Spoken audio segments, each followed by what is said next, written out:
Very good evening to all of you. Again welcome करता हूँ सभी का। 14 नवंबर की क्लास आज की द हिंदू की। चलिए, आज की क्लास बेस्ड है क्रिकेट पे। जनरली स्पोर्टिंग एडिटोरियल्स और आर्टिकल्स जो लोग नहीं पढ़ते हैं ना, उनको पढ़ने में मुश्किल लगते हैं। इसलिए मैक्सिमम बेनिफिट लेना इस क्लास का। स्पोर्ट्स थीम के आर्टिकल्स भी आपको पढ़ने आने चाहिए। क्रिकेट वर्ल्ड कप में क्या चल रहा है इस आर्टिकल में आपको एनालाइज करके बताया गया है। अब देखो, आर्टिकल तो पढ़ना ही है, हिंदी से इंग्लिश, इंग्लिश से हिंदी ट्रांसलेशन करना ही है। साथ में इन क्वेश्चंस को भी आपको ध्यान में रखना है। At the end of the class इनको अपने सॉल्व करेंगे। इनमें कॉम्प्रिहेंशन, ग्रामर और वोकैब तीनों एस्पेक्ट्स कवर्ड हैं। तो चलिए शुरू करते हैं क्लास को। आइए कुछ नया सीखते हैं।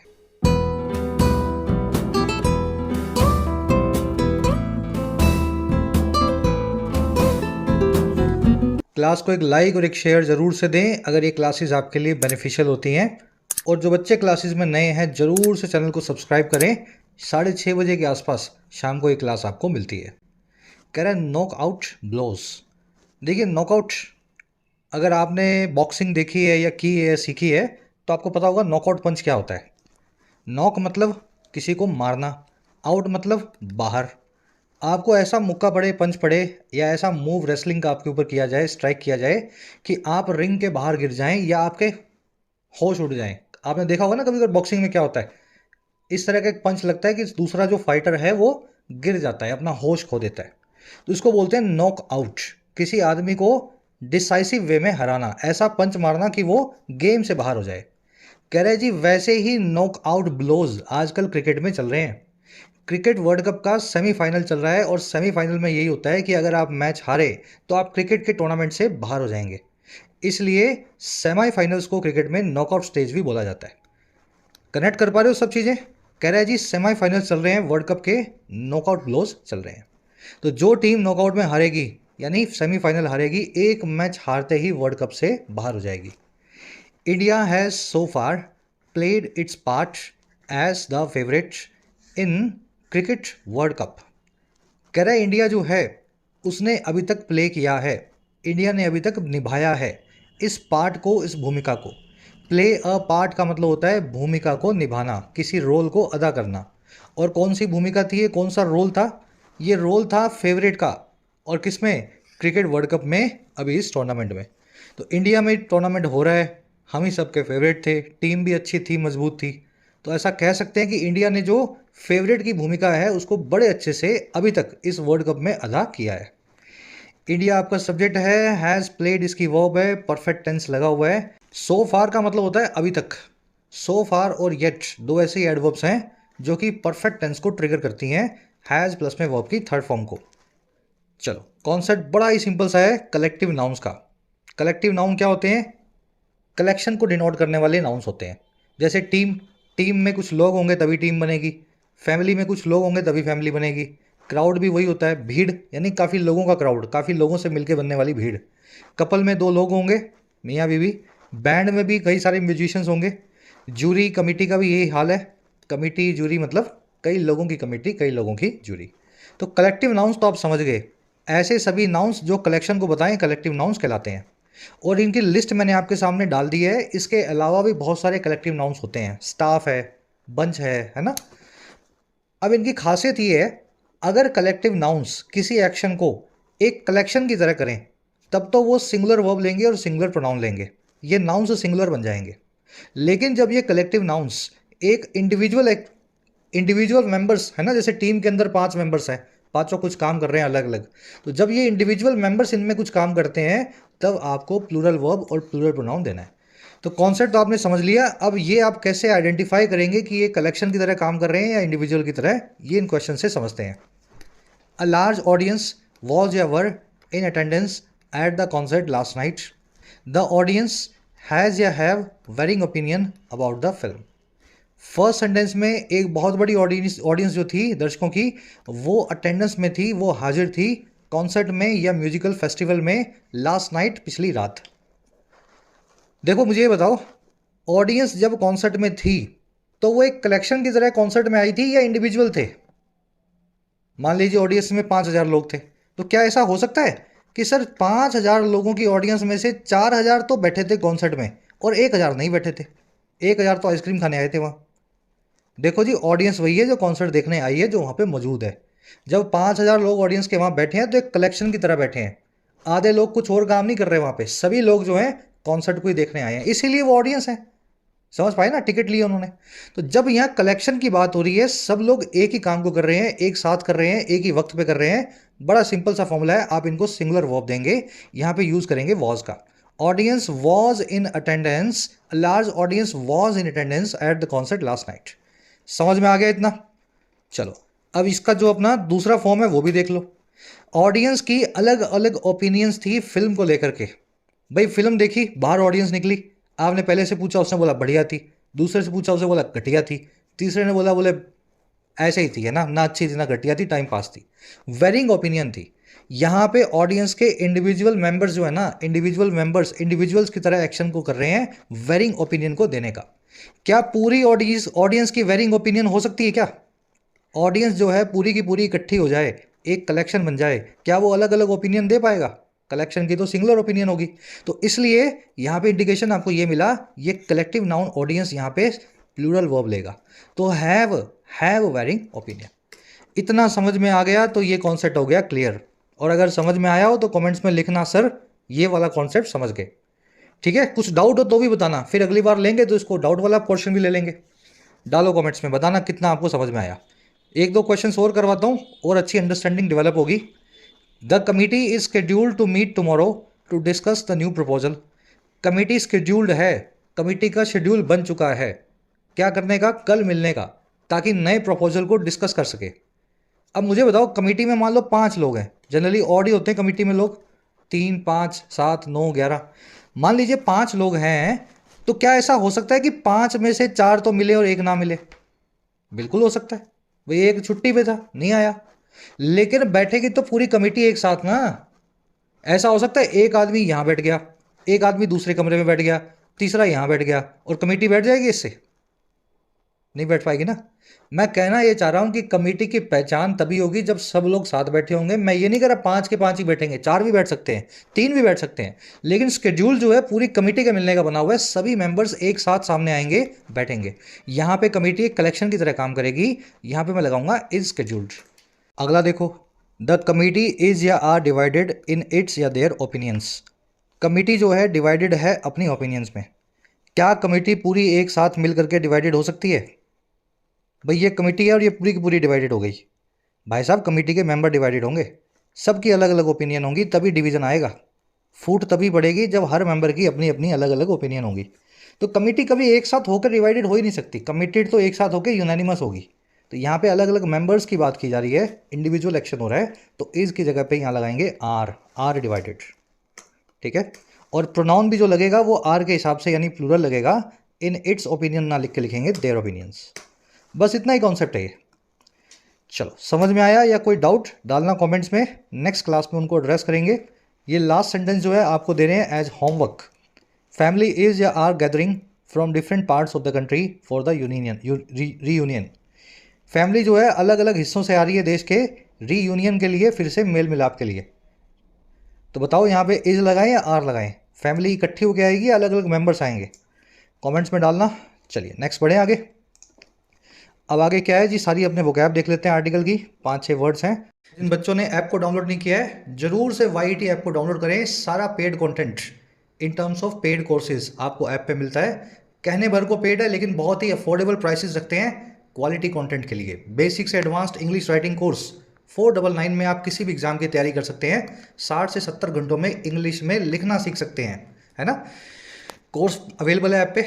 इसी के साथ में यूपीएससी का माइग्रेशन कोर्स भी है, जिसमें किसी भी मीडियम से आप इंग्लिश में माइग्रेट कर सकेंगे यूपीएससी के लिए, है ना। फिर गुजराती हो, पंजाबी हो, सारे टॉपिक्स इस पे कवर्ड होंगे यूपीएससी के। डिस्क्रिप्टिव राइटिंग, सीसेट, ग्रामर, है ना, हर चीज़। बैंकिंग कॉम्बो भी अवेलेबल है, जिसमें बैंक के सारे क्वेश्चंस को आपको बैंकिंग एग्जाम्स के सोल्व करना सिखाया जाता है। इसी तरीके से एसएससी कॉम्बो भी मिलेगा।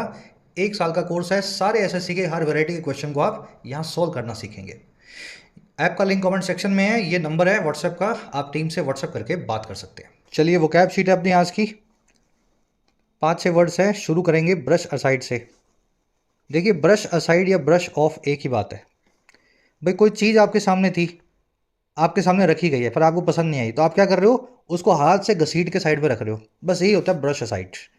आपको जो चीज़ पसंद ना हो, आप अगर उसको डिसरिगार्ड करें, इग्नोर करें, तो उसको ब्रश असाइड करते हैं। Both the parties brushed aside या of their differences and formed an alliance. दोनों पार्टीज ने अपने फासलों को, मतभेदों को ब्रश असाइड कर दिया, साइड में रख दिया, इग्नोर कर दिया और एक अलायंस को फॉर्म कर लिया, एक ग्रुप को बना लिया। ब्रश असाइड को श्रग ऑफ करना भी बोलते हैं। श्रग ऑफ क्या है? वो एक्शन है जिसमें आप कंधे झटकाते हो। किसी चीज़ से आपको कुछ फर्क नहीं पड़ता ना, तो आप ऐसे कंधा उठा के नहीं, झटका करके आपकी बॉडी लैंग्वेज से आप बताते हो सामने वाले को कि मुझे कुछ फर्क नहीं पड़ रहा। तो ये ब्रश असाइड और श्रग ऑफ वही है ना, किसी चीज़ को साइड में रखना, डिसरिगार्ड करना या कंधे उचका देना और क्या इंडिकेट करना कि आपको कोई मतलब नहीं है उस चीज़ से। चलिए नेक्स्ट वर्ड है अपने पास ट्रिस्ट। बहुत दिनों बाद आया वर्ड। ट्रिस्ट का मतलब होता है ब्रीफ मीटिंग, ब्रीफ सी मीटिंग, छोटी सी मुलाकात। इसको आप डेट भी बोल सकते हैं, जो कपल्स किया करते हैं। और इसके लिए एक एडवांस वर्ड है रॉन्डेवू। इसको लिखा गया रिलीजियस, लेकिन बोला जाता है रॉन्डेवू। ठीक है, फॉरेन वर्ड है, छोटी सी मीटिंग के लिए यूज होता है। Two leaders had a tryst और a rendezvous on the sidelines of the conference. दोनों लीडर्स की एक छोटी सी मुलाकात हुई, एक रॉन्डेवू हुआ कॉन्फ्रेंस की साइडलाइंस पे, कॉन्फ्रेंस के अलग से। ठीक है, साइडलाइंस क्या होती है? मेन कॉन्फ्रेंस से हट करके आप थोड़ा सा टाइम निकालते हो किसी से इंडिविजुअली मिलने के लिए, तो वो होती है कॉन्फ्रेंस की साइडलाइंस। अगला वर्ड अपने पास आज के आर्टिकल में प्रोलिफरेशन। ये वर्ड बना है प्रोलिफरेट नाम की वर्ब से और प्रोलिफिक नाम के एडजेक्टिव से। देखिए, प्रोलिफरेशन का मतलब होता है किसी चीज़ में बहुत तेज़ी से इजाफा, उसके आकार में, साइज़ में, इंपॉर्टेंस में। किसी भी चीज़ के अंदर अगर डेवलपमेंट या ग्रोथ होती है तेज़ी से, तो उसको बोलते हैं प्रोलिफरेशन। जनरली ये नेगेटिव नहीं, पॉजिटिव चीज़ों के लिए यूज़ होगा जनरली। ठीक है, हो जाता है नेगेटिव के लिए भी, लेकिन नेगेटिव के लिए दूसरे वर्ड्स हैं अपने पास। मशरूमिंग है, प्रोलिफरेशन की जगह मशरूम वर्ड यूज़ किया जाता है जब नेगेटिव चीज़ें अचानक से बढ़ती हैं। The past decade saw a massive proliferation of online services. पिछले डेकेड ने देखा एक बहुत ही बड़ी ग्रोथ को, प्रोलिफरेशन को ऑनलाइन सर्विसेज में। जनरेशन और एक्सपेंशन इसके सिनोनिम्स हैं। आज आप इसकी एडजेक्टिव फॉर्म देखेंगे प्रोलिफिक। प्रोलिफिक मतलब बहुत तेज़ी से ग्रो करने वाला। अगर कोई प्रोलिफिक, जैसे इस आर्टिकल में आएगा प्रोलिफिक बैट्समैन, तो वो ऐसा बैट्समैन है बहुत तेज़ी से रन बना रहा है, बहुत तेज़ी से अपना जो है अपनी बैटिंग को इंप्रूव कर रहा है, बड़ा बैट्समैन बनता जा रहा है क्रिकेट में। प्रोलिफिक साइंटिस्ट वो होगा जो अभी नोबेल जिसको मिलने वाला है ना। इस तरह के जो लोग होते हैं तेज़ी से जो आगे बढ़ते हैं किसी फील्ड में, prolific teacher, prolific musician, prolific scientist. चलिए अगला वर्ड है जी अपने पास फॉरवर्डिंग। बड़ा इंपॉर्टेंट वर्ड है। फॉरवर्डिंग का मतलब होता है अपशगुना, जो आपको शगुन नहीं अपशगुन दिखा रहा हो, बैड ओमेन दिखा रहा हो। इसको ओमिनस भी बोलते हैं। पोर्टेंटुअस एक कम यूज़ होने वाला वर्ड है, ज़्यादा आप देखोगे नहीं, पर ठीक है, दिमाग में अगर आए तो अच्छा है। ओमिनस और फॉरवर्डिंग जरूर याद रखना, जो चीज़ आपको बैड फॉर्चून दिखाए आगे का, है ना, अपशगुन दिखाए। A crash in crude oil prices is forwarding for the global economy. तेल के दामों में अगर क्रैश आ जाए तो वो फॉरवर्डिंग होता है, बहुत ही अपशगुना होता है दुनिया भर की इकोनॉमीज़ के लिए। फॉरवर्डिंग जो अपशगुना है उसका बिल्कुल उल्टा होता है ऑस्पीशियस। किसी की शादी का कार्ड उठाना, अगर अंग्रेजी में कुछ लिखा हुआ उसमें, अंग्रेजी का कार्ड है तो इंग्लिश में लिखना वो on this auspicious day we welcome you for baraat. समझ पाए? इस शगुन भरे दिन पे आपका स्वागत करते हैं। तो ऑस्पीशियस और फॉरवर्डिंग एक दूसरे के क्या है? एंटोनिम्स है। बड़े नेक्स्ट वर्ड की तरफ, बर्जन। देखिए प्रोलिफरेट, ये जो आपने ऊपर देखा था किसी चीज़ के आकार में बड़ा होना, वैसा ही कुछ वर्ड है बर्जन। लेकिन ये बड़ा होने की बात नहीं करता, ये फलने फूलने की बात करता है। समझ पाए आप? ग्रोथ या डेवलपमेंट की बात ही नहीं करता, ये बर्जन करता है कुल मिला के फलने फूलने की। जैसे छोटा बच्चा है, 5 साल में वो आपने देखा कि वो 1.5 फुट से 4.5 फुट का हो गया, तो अब वो प्रोलिफरेट नहीं कर रहा, वो थ्राइव कर रहा है, बर्जन कर रहा है, प्रॉस्पर कर रहा है। समझ गए ना? एक ओवरऑल इंक्रीज या डेवलपमेंट होती है ना, तब अपने इस वर्ड को यूज करते हैं। हिंदी बोलते हैं फलना फूलना, फलना फूलना। The GDP of the nation has been burgeoning at a quick pace. देश की जीडीपी जो है फल फूल रही है, बर्जन कर रही है तेज रफ्तार से। फॉर लास्ट 2 डेकेड्स, पिछले 2 डेकेड से, 20 सालों से। फलने फूलने को फ्लरिश करना, मशरूम करना, ब्लॉसम करना सब बोलते हैं। आज प्रॉस्पर और फ्लरिश दोनों वर्ड्स आर्टिकल में आएंगे। लास्ट वर्ड है अपना आज का, नया वर्ड है आपके लिए, हेल्म। हेल्म वर्ड का लिटरल मीनिंग होता है स्टीयरिंग व्हील। किसी नाव का, गाड़ी का, कोई भी जो व्हीकल है उसका जो स्टीयरिंग होता है ना, जिससे उसको आप मोड़ते हैं, वो steering wheel is called helm. अगर आप किसी चीज़ को हेल्म कर रहे हैं तो आप उस चीज़ के स्टेयरिंग पे बैठे हैं, उसको लीड कर रहे हैं। नाउन फॉर्म में लीडरशिप, वर्ब फॉर्म में लीड करना यानी to lead is to helm. The technocrat has been at the helm of the company for 2 decades। ये टेक्नोक्रेट जो है, टेक्नोक्रेट क्या होता है? ऐसा आदमी जो मैनेजमेंट भी जानता हो, टेक्नोलॉजी भी जानता हो। कोई कोडर था, बढ़िया प्रोग्रामर था, उसी ने कंपनी खोल ली, तो वो टेक्नोक्रेट कहलाएगा, क्योंकि मैनेजमेंट भी देख रहा है और टेक्नोलॉजी भी देख रहा है। तो ये जो टेक्नोक्रेट है, ये हेल्म में रहा है, स्टेयरिंग पे बैठा रहा है, अगुवाई करते हुए रहा है इस कंपनी की 2 decade से 20 ईयर से। ठीक है, एट द हेल्म ऑफ, ये एक फ्रेज बनता है हेल्म से। आज अब आर्टिकल में हेल्म नाम के वर्ड को एडजेक्टिव फॉर्म में देखेंगे, हेल्म्ड। 5 आई थिंक 6 वर्ड्स हो गए आज। सिनोनिम्स एंटोनिम्स मिला लोगे तो 15-20 हो गए। अब डिटेल में जब ये आएंगे आर्टिकल में, वहाँ आपका रिवीजन होगा। एक समरी आपको देते हैं। समरी ये है कि क्रिकेट वर्ल्ड कप खत्म होने वाला है, आई थिंक 18 या 19 को हो जाएगा। एग्जैक्ट डेट मुझे पता नहीं है फाइनल की, 18 या 19 ही है। और इस बार इंडिया का परफॉर्मेंस बहुत अच्छा रहा है। इंडिया में वर्ल्ड कप हो रहा है, हम ही मेज़बान हैं और हम ही वर्ल्ड कप के खिताब को जीतने के उम्मीदवार हैं। लेकिन इंडिया की एक हिस्ट्री पुरानी रही है, जब बड़े मौके आते हैं तब इंडिया जो है, इंडियन टीम की, इंडियन बैटिंग की, इंडियन बॉलिंग की परफॉर्मेंस की हवा निकल जाती है। तो ये आर्टिकल में ऑप्टिमिज्म भी दिखा रहा है और एनालाइज करके भी बता रहा है इंडिया की अब सेमीफाइनल और फाइनल के अंदर क्या क्या चुनौतियां हैं। अभी तक बहुत अच्छा किया, आपसे ऑप्टिमिज्म है, आशा है। लेकिन आप पिछले कई मौक़ों पे, बड़े मौक़ों पे टाइट फिश हो जाते हो, इसलिए थोड़ा सा हम एनालाइज करके भी बता रहे हैं कि आपको किन चीज़ों से सतर्क रहना है। तो सेमीफाइनल में जो वर्ल्ड कप पहुंचा है ना, उसी पे आर्टिकल लिखा गया है। शुरू कर लेते हैं, आसान है ना। The cricket world cup finally enters it's business and. कह रहा है जो क्रिकेट वर्ल्ड कप है, क्रिकेट का जो वर्ल्ड कप है आईसीसी का, आखिरकार ये एंटर कर गया है, घुस गया है, प्रवेश कर गया है अपने बिजनेस एंड में। बिजनेस एंड क्या होता है जी? देखिए जी, वो एंड, वो सिरा जिस पे बिजनेस होने वाला है। इससे पहले जो लीग स्टेज के मैचेस थे, आप मुझसे खेल लो, मैं आपसे खेल लूँ, फिर पॉइंट टेबल में अपने जो मार्क्स चढ़ेंगे, पॉइंट चढ़ेंगे, वो सब एंटरटेनमेंट था। अब मेन जो है ना, वर्ल्ड कप शुरू हुआ है। जो टीम हारेगी वो बाहर, जो टीम हारेगी वो बाहर, ऐसे करते करते अपने आगे जो है फाइनल तक पहुंचेंगे। तो किसी भी एक्टिविटी का सबसे इंपॉर्टेंट जो पार्ट होता है सेमीफाइनल और फाइनल वाला, वो कहलाता है बिजनेस एंड। तो कह रहा है क्रिकेट वर्ल्ड कप भी अपने सबसे संगीन, सबसे गंभीर फेज में आ चुका है, बिजनेस एंड में एंटर कर चुका है। समझ पाए ना? अब देखो कैसे किया एंटर ये। Having criss crossed India since the first match involving England and New Zealand at Ahmedabad on October 5। ये सारा काम जो क्रिकेट वर्ल्ड कप ने किया है, ये किया है क्रिस क्रॉस करके इंडिया को। देखिए क्रिस क्रॉस करना क्या होता है। मान लीजिए ये इंडिया का नक्शा है, मैं रॉ सा नक्शा बना रहा हूँ, ठीक है।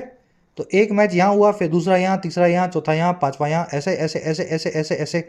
ये जो है ना, ये होता है क्रिस क्रॉस करना, ठीक है। हर तरफ घूम करके काट काट के आना। कह रहा है ये जो काम वर्ल्ड कप ने किया है ना एंटर करने का, ये किया है क्रिस क्रॉस करके, इंडिया को जगह जगह से गो थ्रू करके। और कब से? जब से पहला मैच हुआ था, इन्वॉल्व करता था, जो शामिल करता था इंग्लैंड को और न्यूजीलैंड को, अहमदाबाद में अक्टूबर 5 को, आज से सवा महीना पहले। सिंपल सेंटेंस, वर्ल्ड कप जो है एक टूर्नामेंट है, अपने आगे द लेगा। वर्ल्ड कप की वर्ब है एंटर्स। जब भी आप कहीं एंटर करें, उसके बाद में किसी प्रेपोजिशन का इस्तेमाल करने की ज़रूरत नहीं होती। एंटर इनटू समथिंग नहीं, enter something, enter the house, enter the shop. Business and मैंने आपको बता दिया, वो वाला सिरा, वो वाला फेज जो सबसे इंपॉर्टेंट है किसी एक्टिविटी का। हैविंग क्रिस क्रॉस्ड यहाँ पे परफेक्ट पार्टिसिपल है, बड़ा ही अच्छा इस पे कॉन्सेप्ट बनता है, अभी आपको करवाएंगे, थोड़ा फ्लो बनाओ आगे। हैविंग प्लस में वर्ब की थर्ड फॉर्म किस काम आई, है ना। कह रहा है in their backyard Rohit Sharma's men have exuded a dominant aura. कह रहा है अपने घर के ही बैकयार्ड में, यानी इंडिया में खेलते हुए, रोहित शर्मा जो स्किपर हैं, जो कैप्टन है टीम के, उनके जो मैन हैं यानी टीम के खिलाड़ी हैं, उन्होंने एक्सूड किया है, दिखाया है। एक्सूड करना यानी जैसे प्रकाश का बल्ब होता है ना, वो रोशनी छोड़ता है, सूरज से भी लाइट्स आती हैं, तो ये एक्सूड करती हैं। तो रोहित शर्मा के टीम मेंबर्स ने भी उस लाइट को एक्सूड किया है जो एक डोमिनेंट ऑरा की है। डोमिनेंट मतलब प्रभावशाली, ऑरा का मतलब होता है ग्लो।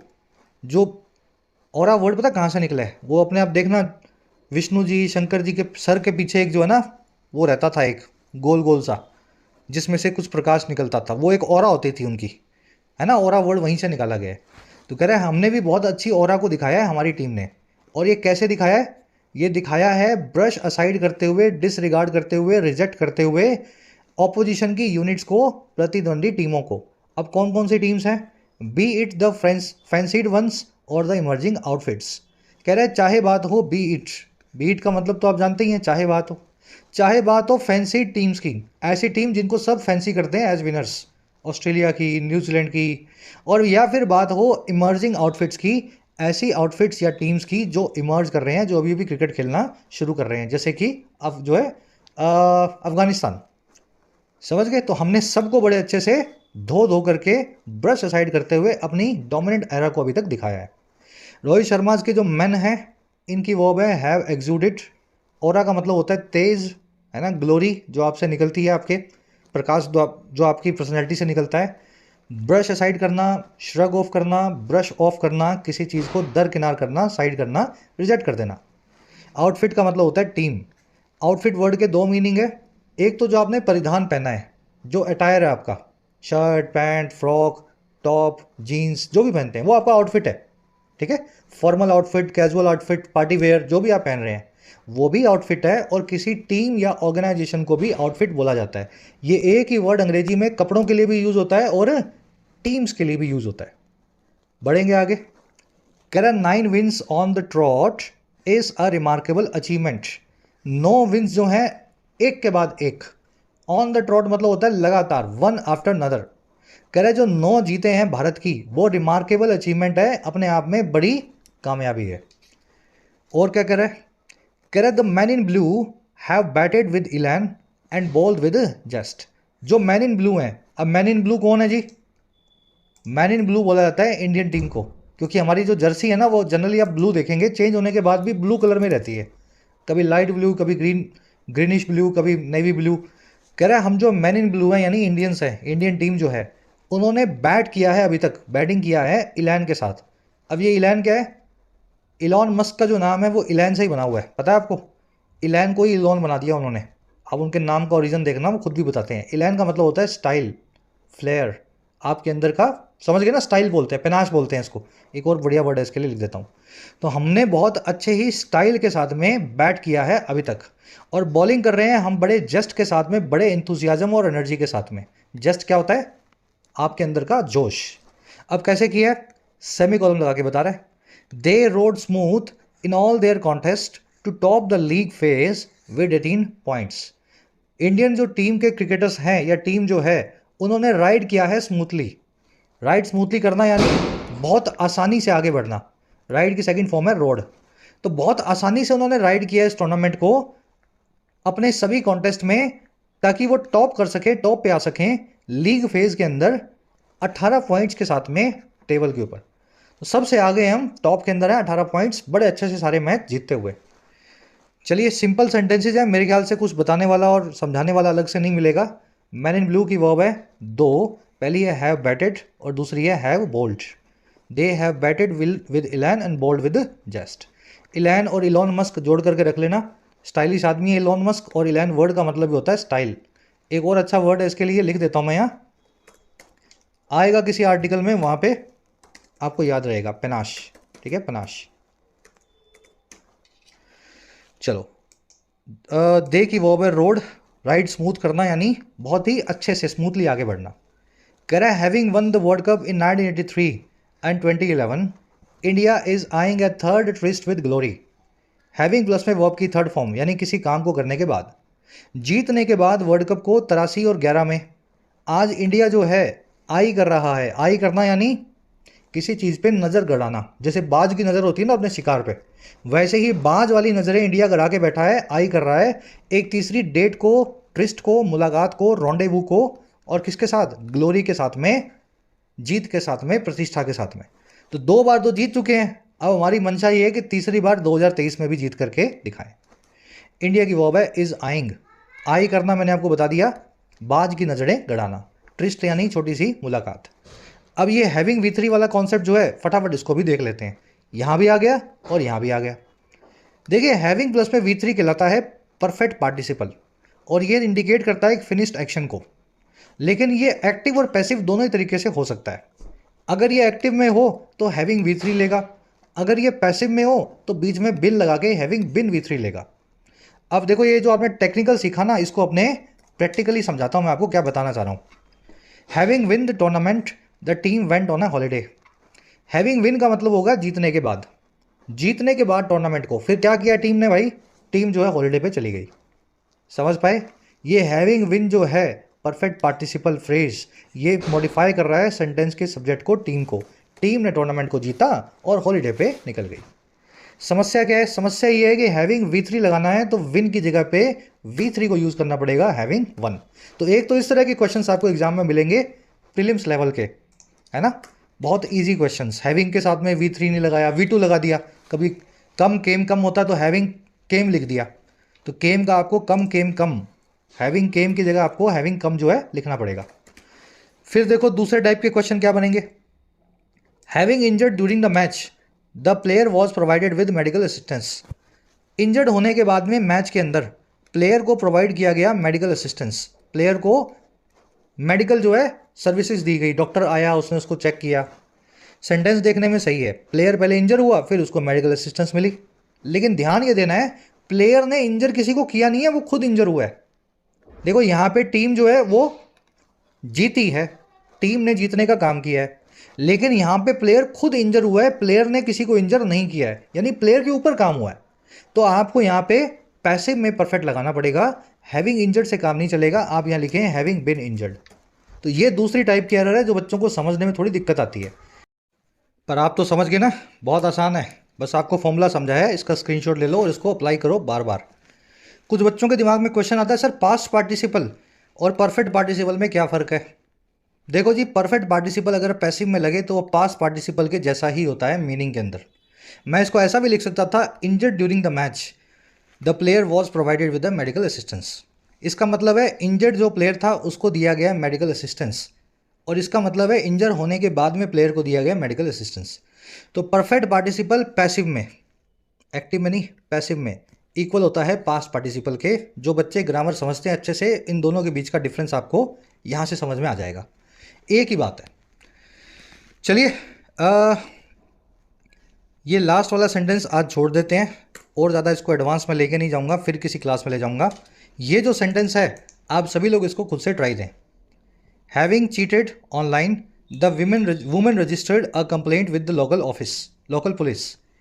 ऑनलाइन चीट होने के बाद में, ऑनलाइन धोखाधड़ी का शिकार होने के बाद में इस औरत ने एक कंप्लेंट या शिकायत को दर्ज किया लोकल पुलिस थाने में। सेंटेंस में कैसे बनाएंगे परफेक्ट पार्टिसिपल को, सब लोग ट्राई करेंगे, कमेंट्स में डालेंगे। मेरे सिखाने के बाद अगर आप प्रैक्टिस नहीं कर रहे हैं तो ये सब मिट्टी है, आप तो भूल ही जाने वाले हो बिना प्रैक्टिस के, है ना। बढ़े आगे। तो देखो यहाँ भी यही हुआ था, having criss crossed India, criss cross करने के बाद में भारत को, और यहाँ भी वही हुआ है, having one the world cup को जीतने के बाद 83 और 11 में। कह रहा है New Zealand is the hurdle in the semifinal at Mumbai on Wednesday.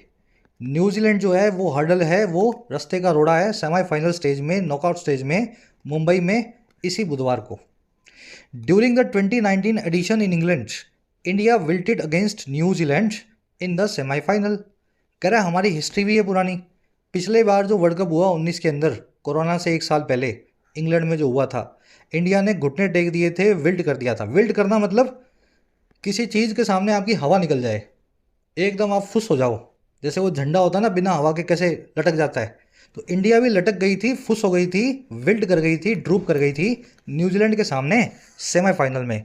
बहुत ही ख़राब मैच रहा होगा, बहुत ख़राब परफॉर्मेंस रही होगी। फिर क्या हुआ? कह रहा है however this time around having defeated their doughty rivals at Dharamshala in the league stage Indian cricketers believe that they can get past Kane Williamson's men. कह रहा है लेकिन इस बार की अगर बात करें, दिस टाइम अराउंड की बात करें, तो डिफीट करने के बाद में, देखो again having V3 perfect participle, हरा देने के बाद में, डिफीट कर देने के बाद में अपने इन मजबूत प्रतिद्वंदियों को, डाउटी राइवल्स को, डाउटी मतलब करेजियस, ब्रेव, न्यूजीलैंड की टीम की बात कर रहा है, तो अपनी न्यूजीलैंड के ब्रेव दुश्मन, न्यूजीलैंड में जो ब्रेव टीम है दुश्मन टीम, उसको धर्मशाला में हराने के बाद लीग स्टेज के अंदर, शुरुआती स्टेज के अंदर हम जो इंडियन क्रिकेटर्स वो ये मानते हैं, बिलीव करते हैं कि हम गेट पास्ट कर पाएंगे, आगे बढ़ पाएंगे न्यूजीलैंड की टीम के कैप्टन की मैन से। केन विलियमसन यानी न्यूजीलैंड के कैप्टन, उनके मैन मतलब न्यूजीलैंड की टीम। तो हम ऑलरेडी इस बार हरा चुके हैं न्यूजीलैंड को एक बार इसी टूर्नामेंट में, तो हमें लग रहा है कि इस बार तो हरा ही देंगे सेमीफाइनल्स में। समझ पा रहे हैं हर चीज़? बहुत आसान लिखा हुआ है। क्रिकेटर्स की वर्ब है बिलीव, दे आया क्रिकेटर्स के लिए, वर्ब है can get past. To get past somebody, किसी को पीछे छोड़ना, उससे आगे निकलना। डाउटी यानी करेजियस, बहादुर, बहादुर समझ लो, है ना, ब्रेव। कह रहा है जी New Zealand qualified from a mid table clutter involving Pakistan and Afghanistan and has a new generation star in prolific batter Rachin Ravindra. कह रहा है ये वही न्यूजीलैंड की टीम है जिसने क्वालिफाई किया है टेबल के बीच से, बिल्कुल जो क्लटर थी, जो अराजकता थी, जो मिक्सचर सा था, जिसमें इन्वॉल्व था पाकिस्तान और अफगानिस्तान भी, वहाँ से न्यूजीलैंड आया है, एकदम बीच में था टेबल के ये। फिर अचानक से इसने मैच जीते लास्ट में और ये सेमीफाइनल्स में आ गया। तो टीम तो मजबूत टीम है। कह रहा है और अब इसमें एक नया जनरेशन स्टार भी है, एक युवा जो एक बैट्समैन भी है जो बड़ा प्रोलिफिक है। प्रोलिफिक याद है ना, प्रोलिफिक साइंटिस्ट यानी जिसको अभी नोबेल मिलेगा, प्रोलिफिक म्यूजिशियन जिसको अभी ग्रैमी मिलेगा, प्रोलिफिक बैट्समैन जिसके रन अच्छे बन रहे हैं। तो रचिन रविंद्र नाम का एक प्रोलिफिक स्टार भी जो है ये टीम लेकर के घूम रही है। न्यूजीलैंड की वो है क्वालिफाइड। क्लटर यानी मिक्सचर सा होता है, कोई बड़ी टीम भी आ गई, छोटी टीम भी आ गई, छोटी टीम भी अच्छा खेल रही है, तो ऐसे मिक्सचर से न्यूजीलैंड जो है जूझ करके हमारे साथ सेमीफाइनल खेलेगा। कह रहा है always a team in which the whole is greater than the sum of the parts, New Zealand can be a tricky opposition. कह रहा है हमेशा एक ऐसी टीम जिसके अंदर जो कुल मिलाकर के होल होता है वो हमेशा बड़ा होता है बजाय सम ऑफ द पार्ट्स के। भाई 3 खिलाड़ी हैं, लेकिन 3 खिलाड़ी जब मिल गए और टीम में बैट्समैन 3 बड़े आ गए तो वो 30 के बराबर खेल गए। छोटे पार्ट को जब आपने जोड़ा तो सम बहुत बड़ा निकला। तो ऐसी टीम है ये न्यूजीलैंड। कह रहा है ऐसी टीम जो है ना ये ट्रिकी ऑपोजिशन हो सकती है, बड़ी ही खतरनाक ऑपोजिशन हो सकती है, ट्रिकी हो सकती है। And India despite its current form is aware of the knockout stage pitfall. और इंडिया बावजूद अपनी करंट फॉर्म के, बड़ी अच्छी फॉर्म के, अवेयर है, इन्फॉर्म्ड है नॉकआउट स्टेज में होने वाली पिटफॉल्स के बारे में, चैलेंजेस या ऑब्स्टेकल्स के बारे में। चलिए सेंटेंस समझ पा रहे होंगे। न्यूजीलैंड की बड़ाई हो रही है। न्यूजीलैंड को आप इंडिविजुअल मेंबर से मत तोलो। ये जब टीम मिल जाती है ना, मैदान पे खेलने आती है, तब ये इंडिविजुअल मेंबर जो है बहुत अच्छा परफॉर्म करते हैं, टीम मिलजुल करके बहुत बड़ी हो जाती है अच्छा परफॉर्म करने वाली। तो इंडिया जो है अच्छे से अवेयर है इस चीज़ को लेकर के। नॉकआउट स्टेज में अगर एक मैच हार गए तो टूर्नामेंट से बाहर हो जाएंगे, चाहे आप कितने भी मैच जीत करके यहाँ आए हों। बस यही पिटफॉल है नॉकआउट स्टेज का। न्यूजीलैंड की वर्ब है कैन बी, इंडिया की वर्ब है इज। ठीक है, इंडिया इज। डिस्पाइट मतलब बावजूद, aware of, informed of, cognisant of, किसी चीज़ के बारे में आपको अच्छे से पता हो, उसका ज्ञान हो, अनुभूति हो, तो इंडिया को भी इस पूरी बात का ज्ञान जरूर से होगा। कह रहे in the 2015 edition too India lost in the semifinal. 2015 के एडिशन में भी नॉकआउट स्टेज में ही हम हारे थे। पूरा लीग कवर करके, लीग स्टेज को कवर करके नॉकआउट स्टेज में हम टूर्नामेंट से बाहर हुए थे। चलिए फर्स्ट जो है पैराग्राफ में आपको अभी तक इंडिया ने क्या किया है ना, और न्यूजीलैंड में कितना बड़ा चैलेंज है इंडिया के सामने नॉकआउट स्टेज में, ये बताया गया है। अब बढ़ते हैं सेकंड पैराग्राफ पे। कह रहा है जी currently Rohit's men are in such ominous form that even the absence of injured allrounder Hardik Pandya has not affected their plans. कह रहा है हाल में रोहित शर्मा की जो मैन है यानी उनकी टीम है, इंडियन टीम, वो ऐसी मनहूस फॉर्म में है, ऑमिनस फॉर्म में है कि यहाँ तक कि जो एब्सेंस है, जो नामौजूदगी है हार्दिक पांड्या नाम के इस ऑलराउंडर की, ये इसने भी अफेक्ट नहीं किया है, प्रभावित नहीं किया है टीम के प्लान्स को। मनहूस हमारे लिए नहीं, सामने वाले के लिए मनहूस है हम। ऑमिनस फॉर्म का मतलब ये है जी हम बड़ी मनहूसियत वाली फॉर्म में है, जिस भी टीम से हम लड़ते हैं उस टीम के लिए मनहूसियत लेकर के आते हैं। तो बड़ी अच्छी फॉर्म में है कहने का मतलब ये, समझ गए। रोहित्स मैन की वर्ब है आर, एब्सेंस की वर्ब है हैज़ नॉट अफेक्टेड। ओमिनस मतलब मनहूसियत भरा, ऑस्पिशियस मतलब शगुन भरा, अब शगुना और शगुना। कह रहा Rohit, Virat Kohli, Shubham, Shreyas Iyer and KL Rahul have prospered while the bowling helmed by Bumrah has run through started opposition ranks। कह रहा है ये सारे जो बैट्समैन हैं इंडिया के, बैटर्स हैं, ये सभी के सभी बड़े अच्छे से प्रॉस्पर हुए हैं इस टूर्नामेंट में, फले फूले हैं, सब ने खूब रन बनाए हैं अच्छे से। जबकि जो बॉलिंग है, जिसकी कमान में है, जिसके स्टीयरिंग व्हील में बैठे हैं, डायरेक्शन दे रहे हैं, जिसको हेल्म कर रहे हैं, जसप्रीत बुमराह, ये बॉलिंग जो है ये रन थ्रू करके गई है, ये गुजरी है बहुत ही हैरान, स्टार्टल्ड, बिविल्डर्ड ऑपोजिशन के रैंक से, ऑपोजिशन के खिलाड़ियों से। जसप्रीत की जो बॉलिंग है उससे ऑपोजिशन के खिलाड़ी जो है जब से टूर्नामेंट शुरू हुआ है तब से स्टार्टल्ड हैं। हमारी बॉलिंग से सबके सब लोग जो हैं परेशान हैं ना, हैरान है कि इतनी तेज़ बॉल, इतनी स्विंगर बॉल्स है ना, इतनी अच्छी बॉलिंग कैसे हो रही है इंडिया की तरफ से। और बैटिंग तो हमारी सॉर्टेड है, सभी प्लेयर्स अच्छे अच्छे बैटर्स जो हैं खूब रन्स बना रहे हैं। इन सब की वर्ब है हैव प्रॉस्पर्ड, बॉलिंग की वर्ब है हैज़ रन। हेल्म का मतलब होता है लेड या डायरेक्टेड। चलिए और आगे बढ़ते हैं। अब इसमें ऐसा मत बोलना सर इसने रन नहीं बनाए। मैंने क्रिकेट पर्सनली 4-5 साल से कसम खा करके देखना बंद कर दिया है, क्योंकि जितना टाइम ख़राब होता है ना क्रिकेट में, इतना मैंने किसी जगह नहीं ख़राब किया होगा। तो फॉर लास्ट 5-6 ईयर्स मैंने तो जब क्रिकेट होता है मैं बंद कर देता हूँ, जहाँ दिखता है ना दूर से बंद कर देता हूँ। बाद में हाईलाइट्स देख लो किसी मैच की अगर देखनी हो तो ये सब चीज़ें जो है अगर किसी ने बनाए या रन नहीं बनाए मेरे को ज़्यादा आइडिया नहीं है, अपने तो सिर्फ आर्टिकल को कवर कर रहे हैं। करा India though is yet to win an ICC title since the last triumph at the champions trophy in 2013। करा इंडिया भी हालांकि येट है, बाकी है विन करना किसी भी ICC के टाइटल को पिछली अपनी ट्रायम्फ से, सिंस द लास्ट ट्रायम्फ यानी जीत से, जो चैंपियंस ट्रॉफी की हुई थी 2013 में। तो हमने भी 10 साल से कुछ जीता नहीं है ICC का टूर्नामेंट, अभी भी एक टूर्नामेंट भी हम नहीं जो है जीत पाए in the last 10 years. India की वर्ब है is when you are yet to do something, उस काम को करना अभी भी आपके लिए बाकी है। इंडिया का भी अभी किसी ICC ट्रॉफी को जीतना बाकी है। ट्रायम्फ का मतलब होता है विन, जीत। कह रहा है 10-year drought needs to be addressed. कह रहा है ये 10 साल का जो ड्रॉट है, सूखा है, ज़रूरत है इसको एड्रेस किए जाने की, सोल्यूशन लाए जाने की। जब भी किसी प्रॉब्लम को एड्रेस करेंगे उसका सोल्यूशन आप निकालेंगे। तो कह रहा है सूखे का हमें एड्रेस करना पड़ेगा हमें। And there could be a shot at redemption when the dust settles at Ahmedabad Narendra Modi stadium. और वहाँ एक शॉट हो सकता है, मौका हो सकता है, अपॉर्चुनिटी हो सकती है रिडम्पशन की, सेल्वेशन की, मुक्ति की। सेल्वेशन क्या होता है जी? सब गलत काम कर लिए फिर भगवान से आप मुक्ति मांगते हो ना कि भाई बचा ले मुझे, मोक्ष दिला दे। तो ये जो मुक्ति, जो मोक्ष हमें भी चाहिए, 10 साल हो गए, एक मौका हमें मिल सकता है रिडेम्पशन का जब डस्ट सेटल करेगी, जब धूल थमेगी, जब पूरा टूर्नामेंट खत्म होगा अहमदाबाद के नरेंद्र मोदी स्टेडियम में 19 नवंबर को। बहुत ही अच्छा, एकदम स्टोरी कम है और ये मतलब पोएम की तरह लिखा हुआ आर्टिकल है ना, जैसे शेक्सपियर लिखता है। 10 साल का सूखा है, सूखे को हमें दूर करना है, मौका हमें मिल सकता है मोक्ष को पाने का, रिडम्पशन का, सेल्वेशन का, जब डस्ट सेटल करेगी, धूल थमेगी, यानी टूर्नामेंट ख़त्म होगा 19 नवंबर को अहमदाबाद में। ड्रॉट की वर्ब है नीड्स, शॉर्ट की वर्ब है कुड बी। ड्रॉट का मतलब होता है सूखा, है ना, पानी का सूखा हो या किसी भी चीज़ का सूखा हो, किसी भी चीज़ की कमी हो। लेकिन फेमाइन वर्ड होता है, इसका मतलब होता है अकाल। दोनों डिफरेंट वर्ड्स हैं, वन वर्ड्स हैं, ध्यान रखें, अपनी अपनी जगह पे यूज़ होंगे। कह रहे जी सेल्वेशन आप समझ गए, रिडम्पशन सेल्वेशन यानी मोक्ष या मुक्ति। कह रहे south Africa and Australia the other semifinalist at different points have displayed form and fragility. कह रहे साउथ अफ्रीका और ऑस्ट्रेलिया हैं जो दूसरा सेमीफाइनल होगा, पहला होगा हमारा और न्यूजीलैंड का, दूसरा होगा इन दोनों टीम्स का। कह रहे अलग अलग पॉइंट्स पे इन्होंने डिस्प्ले किया है, दिखाया है दोनों टीमों ने, फॉर्म को भी और फ्रेजिलिटी को भी। कहीं तो अच्छी परफॉर्मेंस भी दिखाई है और कहीं अपनी कमजोरियां भी इन्होंने दिखाई हैं। Powered by Glenn Maxwell's unbeaten 201 against Afghanistan, Australia has the x factor.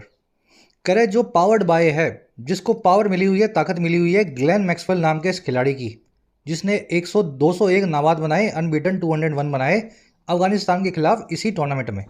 कह रहा है ऐसी जो टीम है ना ग्लेन मैक्सवेल की पावर से आगे बढ़ती हुई, कह रहा है इसमें एक एक्स फैक्टर है। एक्स फैक्टर क्या होता है? ऑस्ट्रेलिया की टीम में हमेशा आपको कुछ दिखेगा, हारते हुए भी जीत जाएंगे, खराब से खराब कंडीशन में भी लास्ट मोमेंट पे मैच को पलट देंगे, ये होता है एक्स फैक्टर। तो ऑस्ट्रेलिया की टीम में कुछ जादू है, हमेशा से उनमें रहा है। कह रहे जबकि साउथ अफ्रीका में क्या है? While South Africa has depth even if skipper Temba Bavuma runs have dried up.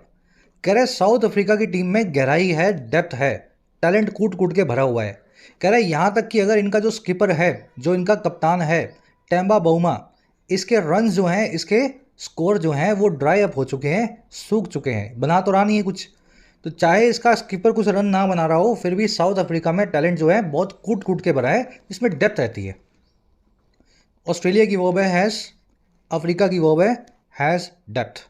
ठीक है, डेप्थ नहीं है, मतलब हैज़ ही वर्ब है इसकी, डेप्थ तो यहाँ पे वर्ब का ऑब्जेक्ट हो जाएगा। रन्स की वर्ब है हैव ड्राइड अप। ठीक है, इसकी वर्ब होगी हैव ड्राइड। ड्राई अप होना, किसी चीज़ का सूख जाना या ख़त्म हो जाना। Correct that defending champion England and past power houses like Pakistan and Sri Lanka have crashed is a pointer to the flux within cricket. Correct that, ये बात की, कौन सी बात, कि जो डिफेंडिंग चैंपियन है इंग्लैंड, जो पिछला वर्ल्ड कप जीता था 19 वाला, और पिछले जो पावर हाउसेज हैं, बड़ी बड़ी टीम्स हैं, श्रीलंका और पाकिस्तान, कह रहा है ये सब क्रैश कर गए हैं, ये सब जो है ख़त्म हो चुके हैं।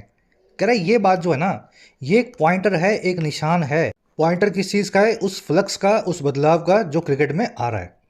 फ्लक्स का मतलब होता है लगातार आने वाला बदलाव, कॉन्स्टेंट चेंज। ठीक है, तो दैट होना सब्जेक्ट बन जाएगा आपका। दैट का मतलब है ये बात की, दैट की वर्ब है, दैट की वर्ब है इज। ठीक है, इंग्लैंड और पावर हाउसेस की वर्ब है हैव क्रैश्ड। ये बात की कि ये सब के सब टाइम टाइम फिश है, ये बात ही आपको फ्लक्स को बताती है, क्रिकेट में आने वाले बदलाव को बताती है। कह रहे even as the host flourished the most heartening story of this world cup is the growth revealed by a pugnacious Afghanistan and to some extent the Netherlands. कह रहे यहाँ तक कि जबकि होस्ट जो है, मेज़बान जो है वो फ्लरिश किया, इंडिया ने बहुत अच्छे से परफॉर्म किया। सबसे जो अच्छी हार्डनिंग स्टोरी है, दिल को खुश करने वाली, हार्ट को प्लेजेंट लगने वाली हार्डनिंग जो स्टोरी है इस वर्ल्ड कप की, वो है ग्रोथ, वो है विकास। और किसका? जो रिवील किया गया है पग्नेशियस अफगानिस्तान के द्वारा, और कुछ हद तक, कुछ एक्सटेंट तक नेदरलैंड्स के द्वारा। पग्नेशियस का मतलब होता है जुझारू और लड़ाकू, एग्रेसिव और कॉम्बेटिव। तो इंडिया ने बड़ा अच्छे से परफॉर्म किया, अच्छी बात है, लेकिन दिल को खुशी तब मिलती है जब अफगानिस्तान और नेदरलैंड्स जैसी टीम को खड़ा होते हुए आप देखते हैं। होस्ट की वर्ब है फ्लरिश्ड, फ्लरिश करना, थ्राइव करना, प्रॉस्पर करना, बर्जन करना, ब्लूम करना, मशरूम करना, किसी चीज़ का फलना फूलना। स्टोरी की वर्ब है इज, हार्डनिंग मतलब दिल को खुश करने वाली, पग्नेशियस मतलब लड़ाकू, जुझारू, combative, aggressive, belligerent, bellicose, aggressive, है ना, ये सभी इसके सिनोनिम्स हैं। नेदरलैंड्स के पीछे एस आ रहा है, जब भी कंट्री कोई अपने पीछे एस लेगी उसके आगे द लगाया जाएगा। To widen its footprints the willow game needs these teams to evolve. अपने फुटप्रिंट को, अपने कदमों की छाप को, अपने इंप्रेशन को बड़ा करने के लिए विलो गेम जो है, विलो गेम मतलब क्रिकेट का गेम, कह रहे क्रिकेट का गेम जो है उसको ज़रूरत है कि ये टीम्स जो है इवॉल्व करें, आगे जाके और ग्रो करें, तभी टीम जो है, तभी क्रिकेट जो है खेला जाएगा। नहीं तो ये 15-20 देश ही खेलते हैं, हम जो अंग्रेज़ों के गुलाम थे, गुलामी का खेल है ना। जनरली आप देखोगे दुनिया कुछ और खेलती है, हम 10-12-15 कंट्रीज जो है क्रिकेट के दीवाने हैं। तो फुटप्रिंट को वाइड करना है तो इन सभी कंट्रीज़ की टीम्स को भी आगे आना होगा, अफगानिस्तान और नेदरलैंड्स जैसी। विलो गेम की वर्ब है नीड्स। फुटप्रिंट आप समझ गए हैं, कदमों की छाप, आपके निशान, इवॉल्व करना, विकसित होना, डेवलप होना। चलिए रैप अप करेंगे क्लास को, आएंगे अपने क्विज़ पे। होपफुली चीज़ें समझ में आई होंगी, और इस तरह के आर्टिकल्स कभी कभी आते हैं तो इंटरेस्टिंग भी आपको लगे होंगे। कॉम्प्रिहेंशन पे आ जाओ। ये आर्टिकल अफगानिस्तान और नेदरलैंड्स की परफॉर्मेंस को किस नज़रिए से देखता है? मेरे ख्याल से ये क्वेश्चन को बताने की ज़रूरत ना पड़े, सबका सही होना चाहिए, सबका सही होना चाहिए। फर्स्ट क्वेश्चन, अफगानिस्तान और नेदरलैंड की परफॉर्मेंस को कैसे देखता है? 4 ऑप्शंस हैं, सही वाले को चूज़ कर लो। फर्स्ट कमेंट में मेरा आंसर मैंने डाल दिया। सेकंड में चलो, इंडिया की परफॉर्मेंस को लेकर के ऑथर का क्या पर्सपेक्टिव है इन चारों में से? तो 4 पर्सपेक्टिव आपके सामने है, सही पर्सपेक्टिव को चूज़ करना है। परफॉर्मेंस अच्छी लगी, ख़राब लगी, अनश्योर है परफॉर्मेंस को लेकर के, ऑप्टिमिस्टिक है, क्या है? बहुत इजी क्वेश्चन है, बहुत इजी क्वेश्चन ही बना पाया मैं, आर्टिकल इतना इजी था ये। ठीक है, तो फर्स्ट कमेंट में इसका आंसर भी मैंने डाला है, आप मैच करें। बीच वाले सारे क्वेश्चन हैं वोकैब के। ट्रिस्ट का मतलब क्या होता है? छोटी सी डेट, ट्रिस्ट को ऑस्पिशियस से जोड़ देंगे, प्रोलिफरेशन को आप पीरियड से जोड़ देंगे, ड्रॉट को आप जो एक्सपांशन से जोड़ देंगे, है ना। तो सही कॉलम के सही वर्ड को सही दूसरे कॉलम के सही जो है मीनिंग से आपको कनेक्ट करना है। ऑमिनस का मैंने आपसे एंटोनिम पूछा है, तो इसका उल्टा आपको बताना है। मान लो इसका उल्टा होता है ऑस्पिशियस, है ना, तो ऑमिनस और ऑस्पिशियस दोनों आपस में जुड़ जाएंगे। तो ये 6-7 क्वेश्चन है, होपफुली सभी सही होंगे आपके, 8 के 8। लास्ट के 2 क्वेश्चन है, एक बेस्ड है परफेक्ट पार्टिसिपल पे, कोशिश करना यहाँ आपको एरर मिले, और दूसरा जो है वो मिलेगा कलेक्टिव नाउन या प्रोनाउन पे। कलेक्टिव नाउन का जो आपको मैंने करवाया था कॉन्सेप्ट, है ना, couple, family, team, committee, jury, दोनों कॉन्सेप्ट इस पर अप्लाई करेंगे और एरर्स को आपको सही करना है। आउट ऑफ 12 कितने मार्क्स मिले? कमेंट सेक्शन में मेरे आंसर से अपने को चेक करो और ज़रूर से बताना। क्लास को एक लाइक और एक शेयर देना, ताकि ये क्लासेज आपको रेगुलर मिलती रहे। अंटिल